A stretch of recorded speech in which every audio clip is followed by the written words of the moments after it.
past several days, we've been working with Chaos on learning how to work for me with treats and how to listen to the slip lead that I have fashioned into a gentle leader for him. Now that he's doing well with the gentle leader and he's doing well with treats, we want to start e-collar training him. When you e-collar train your dog, you want them to already know all their commands first, because what we're going to do is layer the e-collar over the commands. Nope, sit.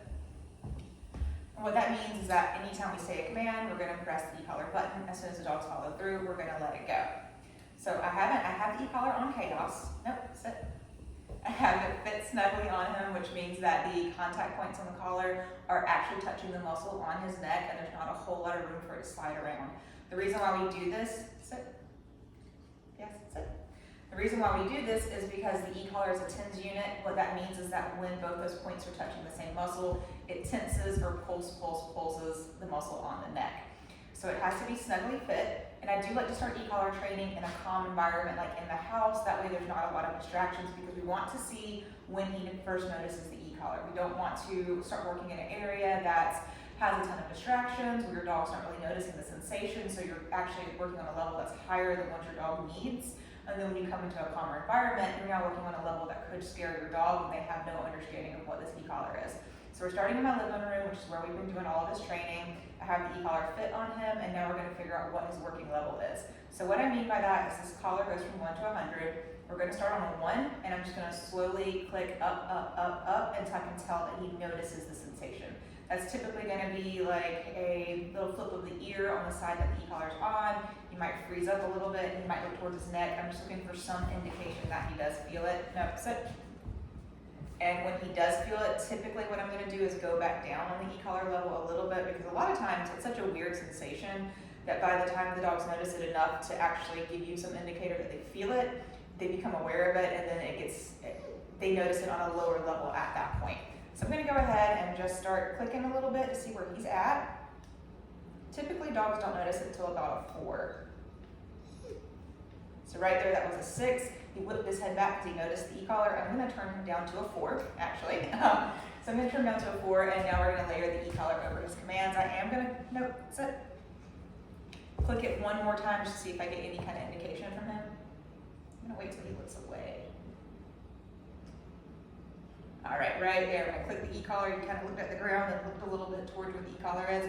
That 4's a good level, so now we're going to start training. I am going to do, probably right now, we're just going to do sit, because there's not a lot of room in here for me to move around and still have the camera facing me. So anytime I say the command, I'm going to press the black button, which is on a level 4.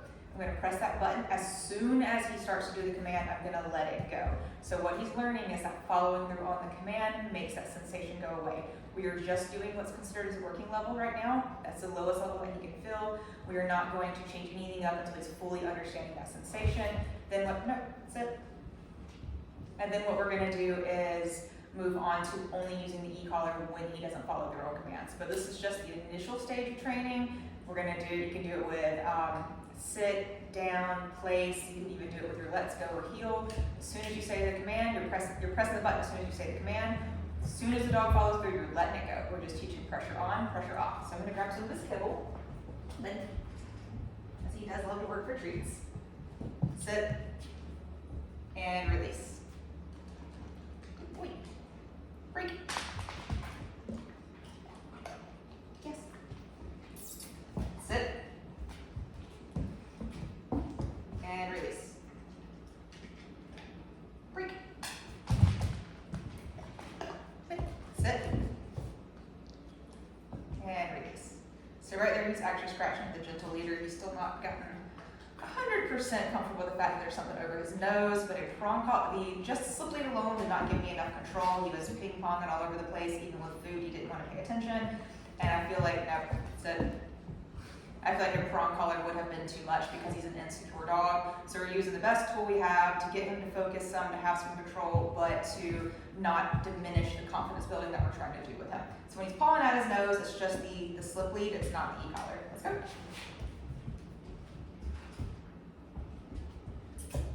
Sit. Good boy. Sit. Sit. Sit. Good. So he's looking a little right there. He's he's kind of wiggling his head around, looking almost like he's trying to figure out where their sensation's coming from. I'm gonna do one more on the level 4. If he does the same thing, I'm gonna turn it down. Because again, we want it to just be something that he can notice and he can learn how to turn off. We don't want it to be something that is scary or too intense. Chaos, sit. Good. Sit. Good. So he's working on good on that 4 right now. I'm gonna stay there. And what we're gonna do is we're just gonna do this over and over and over and over until I feel like he really gets it, and then we're going to move on to a different command. Let's go. We've been working with Chaos on understanding the e-collar pressure with sit. So now what I'm going to do is work on keeping him in a sit with that e-collar pressure. So what I'm going to do is I'm going to put him in a sit. I'm going to move around a little bit because I'm wanting him to stay in that sit. It's an automatic stay. So just once I say a command, I want the dogs to stay in that command until I tell them to do otherwise. So it's going to be an automatic stay, so I'm going to move around. The second that he breaks command, I'm going to hit the e-collar again when I say no. I'm going to repeat sit, and when he sits, I'm going to let it go. So he actually gave me a sit right there, so I'm just going to go ahead and give him a little bit of a reward for that. Nope, sit.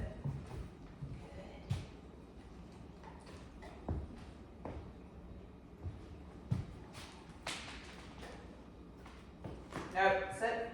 So just because I dropped a treat does not mean he gets to dive to get it. I didn't tell him he could break command.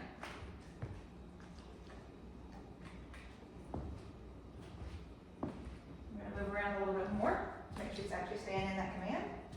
Get this treat situated in my hand the right way. All right, break.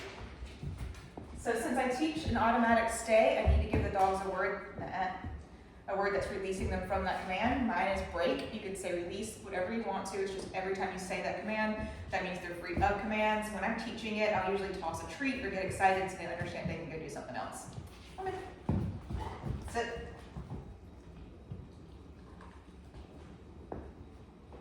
So remember, if I say no, I'm hitting the e-collar and putting him back in command. As soon as he follows through with the command, I'm letting go of the button on the e-collar. No, sit.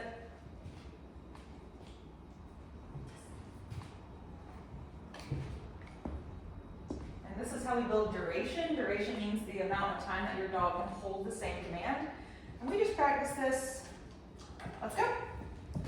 Each day we build a little bit more and more on the duration that it can do with each command, and then eventually get to where we can walk away, not having to hold the leash. And as you see, he's more irritated with the slip lead going over his nose as a gentle leader than he is with the sensation of the e-collar. Sit. Good. And that's how I want it to be. These e-collars are not supposed to be punishment. You're not supposed to put it on your dog. I think right there, that might have been a little high, so we're gonna go down a notch. Go, buddy. Get down. Come on. When you put it on your dog, you're not supposed to put an e-collar on them and then immediately have them yelping. That's teaching them to be scared of it. I don't want your dog being scared to work with you. I want your dog enjoying it. Some dogs just need a little bit extra. Treats alone don't work for every single dog. When they do need a little extra, we work on tools like the e-collar. We'll do like on a gentle leader, prong collar, whatever tool works best for your dog. Sit. One of the things with Chaos is that when he's in this crate, he spins and spins and spins and spins and spins when he's at home and really excited.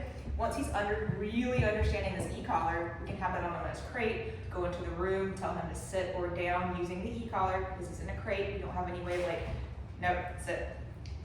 Of physically using like a leash to get him to lay down. Once he understands this, we can start creating the pattern of every time we walk into the room, nope, sit. He immediately goes into a down, and then he's going to stop doing that spinning in his crate and learn how to actually relax and be calm in there. But that's something that we'll say that'll probably be next week, depending on how quickly he does learn the e-collar. Let's go.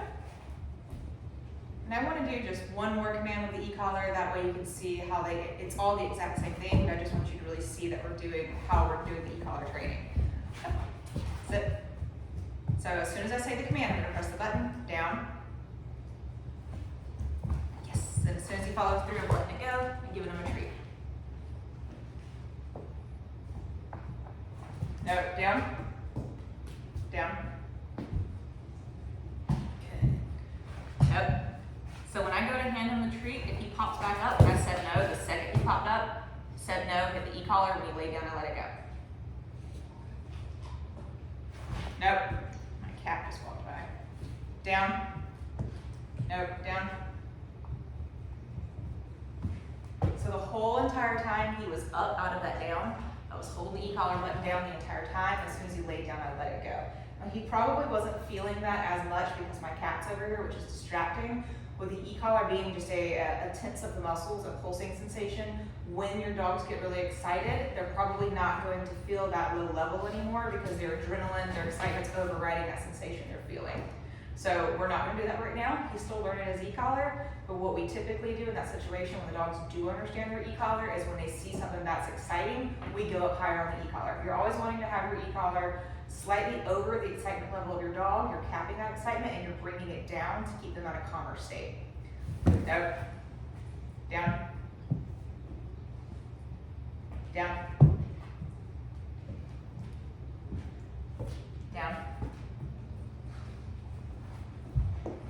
And this is the early stage of training. I think we're on about day 4 or 5, so he's still not great at anything, but that's how training's going to be at first. Down, down, and release the e-collar. That's how training is at first. If you're training your dog at home, just know that training takes time. Be consistent, work your dog every day, even if all you have is 10 or 15 minutes. Work your dog every single day, just practice, practice, practice, and everything gets easier for you, it gets easier for your dog. And then eventually you have that dog that's just listening. Nope, down, down, no, down. Good. Your dog that's listening 100% of the time. So we're starting here, we're gonna proof everything in here, make sure he's really understanding the e-collar, really engaging with the commands, knowing what I want from him. Then we're gonna go out into the backyard, then we'll go down and work in the neighborhood, and then we'll go to like parks, public places. Just as he gets proficient in one area, we're gonna up it by going to somewhere with a little bit more distractions until eventually he can confidently and comfortably go everywhere and he will behave in all those environments. That is just a quick overview of how we e-collar train dogs.